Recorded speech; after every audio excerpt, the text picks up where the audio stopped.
हिवाळा सुरू झाला की आपले कपाटातले गरम कपडे बाहेर निघायला सुरुवात होते. गरम पांघरुणं, स्वेटर, मफलर हळूहळू बाहेर निघायला लागतं. शेकोट्या पेटायला लागतात. ठिकठिकाणी हुरडा पार्टींना सुरुवात होते. नमस्कार, मी डॉक्टर अस्मिता. हिवाळ्यात होणारे आजार आणि त्याच्यावरचे सोपे उपचार आज सांगणार आहे.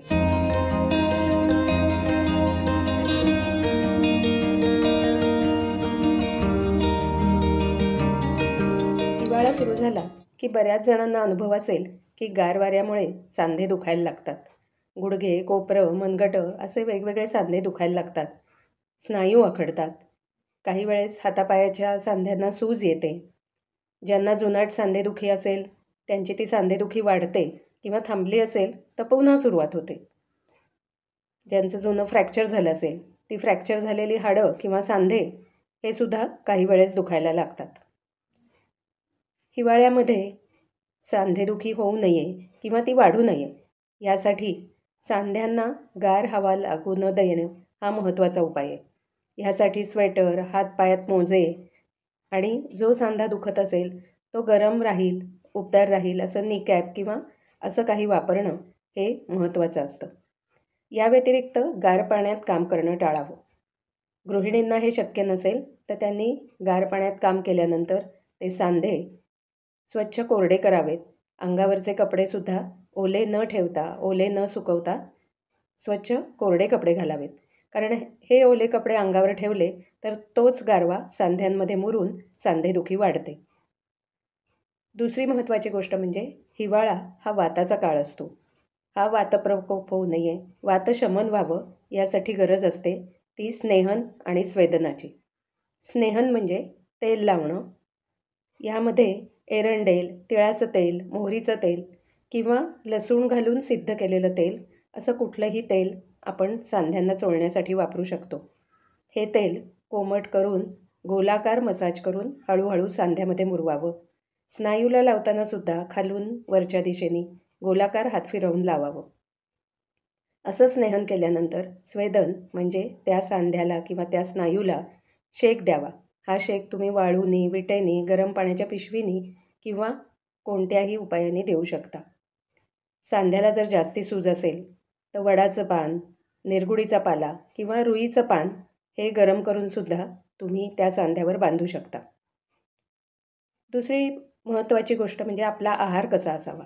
सांधेदुखी ज्यांना आहे त्यांनी आहारामध्ये बेकरीचे पदार्थ, शिळं अन्न, मांसाहार, डाळीचे पदार्थ हे टाळावेत. गरम आणि ताजं अन्न खायला हवं आणि जेवताना गरम पाणी प्यायला पाहिजे.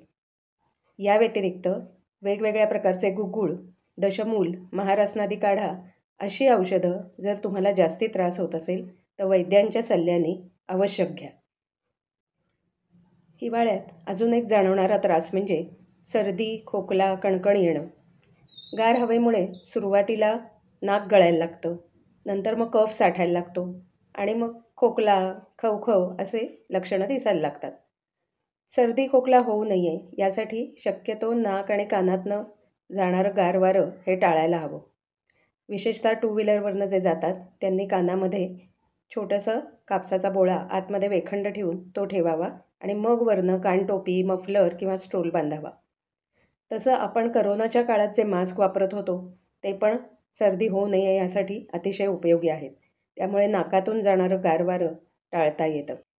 सर्दी, खोकला, कणकण असताना हळद, ज्येष्ठमध, अडुळसा, मिरे, तुळस यांचा काढा करून घ्यावा. असाच एक गुणकारी काढा आपल्या आधीच्या व्हिडिओमध्ये आहे, त्याची मी लिंक डिस्क्रिप्शन बॉक्समध्ये देणार आहे. सर्दी, खोकला, घशात खवखव अशी लक्षणं असतील तर छातीला, पाठीला महानारायण तेल किंवा तिळाचं तेल कोमट करून चोळावं आणि नंतर शेकावं. लहान मुलांना जवस पावडर तिळाच्या तेलात मिक्स करून कोमट करून त्याचा लेप लावावा. त्यामुळे त्यांचा कफ बाहेर पडायला मदत होते. मोठ्या माणसांना जवसाचा काढा प्यायला द्यावा. जवसाच्या काढ्यामुळे उलटी वाटे किंवा शौचावाटे कफ बाहेर पडायला मदत होते. या व्यतिरिक्त वाफ घेण्यासाठी तुळस, पुदिना, कोबीचं पान हे पाण्यात टाकून त्यांनी वाफ घ्यावी. यामुळे नाकात साठलेला, डोक्यात साठलेला कफ बाहेर पडायला मदत होते. डोकं फारच दुखत असेल किंवा सणसणत असेल तर सुंठ पाण्यात कालवून त्याचा डोक्याला लेप द्यावा. असं 3 दिवस करावं. यामुळे डोक्यात साठलेला कफ बाहेर पडतो. या व्यतिरिक्त आहारामध्ये थंड पदार्थ, शिळे पदार्थ हे टाळावेत. काही प्रमाणात पेरू किंवा चिक्कू अशी जी फळं आणि जी मोसमी फळं नाहीत पण या दिवसात आपल्याला दिसतात, द्राक्ष, कलिंगड, टरबूज ही फळं खाऊ नयेत. पपई, डाळिंब ही फळं खायला हरकत नाही.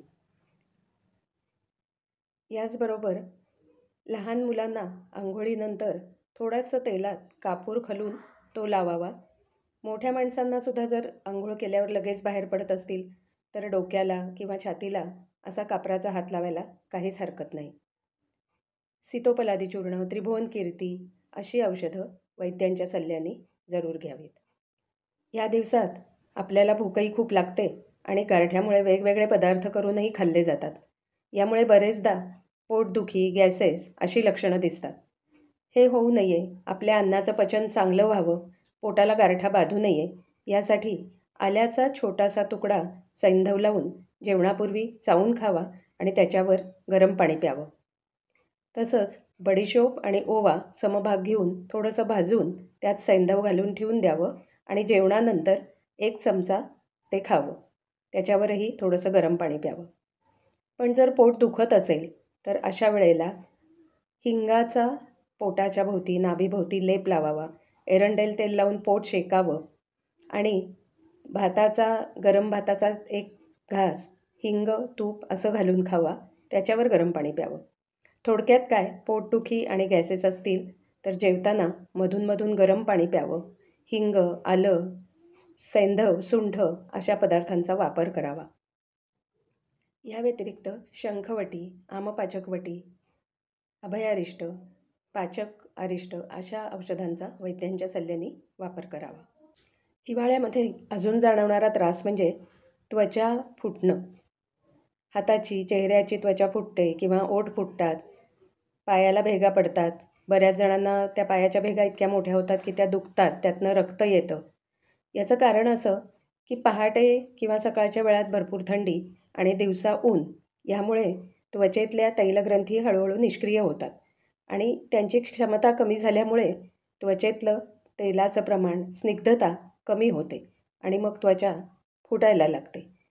ही स्निग्धता आपण बाहेरनं पुरवायला पाहिजे.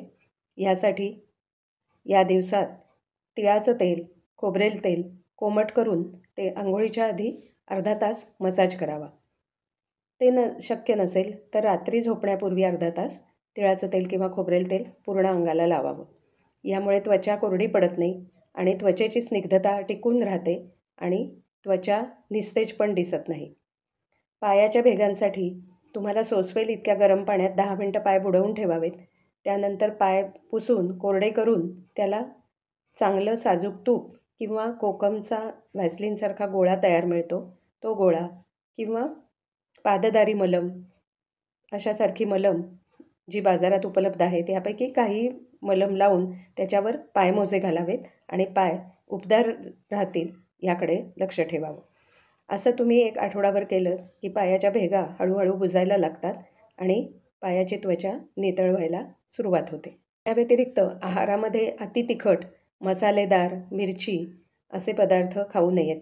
याच्यामुळे जास्ती त्वचा कोरडी आणि रुक्ष होते. म्हणून जास्ती चमचमीत, मसालेदार, मिरची असणारे पदार्थ टाळावेत. स्निग्ध, तूप, दूध असे पदार्थ आहारात जास्ती प्रमाणात ठेवावेत.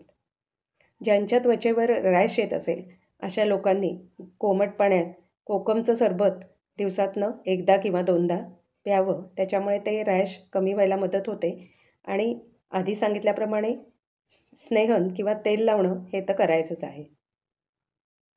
या दिवसात मोकळी झालेली माती नाकातनं जाऊन किंवा परागकण हवेत असतात. ह्यामुळे बऱ्याच जणांना ॲलर्जीचाही त्रास होतो. ज्यांना ॲलर्जीचा त्रास होतो अशांना मग काही जणांना दमा, काही जणांना त्वचेवर काही परिणाम असं दिसतं. हा ॲलर्जीचा त्रास होऊ नये यासाठी घराबाहेर पडताना नाकात साजूक तूप किंवा तेल त्याचं बोट लावून जावं आणि रात्री झोपताना नाकामध्ये साजूक तुपाचे कोमट 2-2 थेंब सोडावेत. छोटंसं नस्यच म्हणा ना. ह्याच्यामुळे आपल्या नाकातून जाणारे मोकळी झालेली माती किंवा परागकण किंवा इतर काही धान्याची तुसं जी हवेत मिसळलेली असतात आणि थंड हवेमुळे ती खालच्या बाजूलाच राहून आपल्या नाकातून श्वासावाटे जाऊन आपल्याला असे त्रास होतात, ते त्रास टाळायला मदत होते. यामुळे ज्यांना ॲलर्जीचा त्रास आहे अशांनी हे नक्की लक्षात ठेवावं की बाहेर पडताना तुम्ही नाकामध्ये तेल किंवा तूप हे नक्की लावलं पाहिजे. या व्यतिरिक्त त्वचेला तुम्ही कोरफड लावू शकता. कोरफड लावल्यामुळे सुद्धा कोरफड तेलात मिसळून लावली तर त्याचा अजून चांगला परिणाम होतो. कोरफडीचा एक चांगला उपाय मी आपल्या चॅनलवर पूर्वीच अपलोड केलेला आहे. त्याची लिंक मी डिस्क्रिप्शन बॉक्समध्ये देते आहे. हिवाळ्यात ॲलर्जीचा अजून एक दिसणारा प्रकार म्हणजे डोळे लाल होणं, डोळ्यातनं पाणी गळणं, डोळ्याची चुरचूर होणं. यासाठी त्रिफळा चूर्णाचा काढा करून त्यांनी सकाळ संध्याकाळ डोळे धुवावेत आणि रात्री झोपताना त्रिफळा चूर्णाच्या काढ्याच्या कापसाच्या घड्या थोडा वेळ डोळ्यावर ठेवाव्यात. यामुळे डोळ्यांना जो ॲलर्जीचा त्रास हिवाळ्यात होतो तो होणार नाही.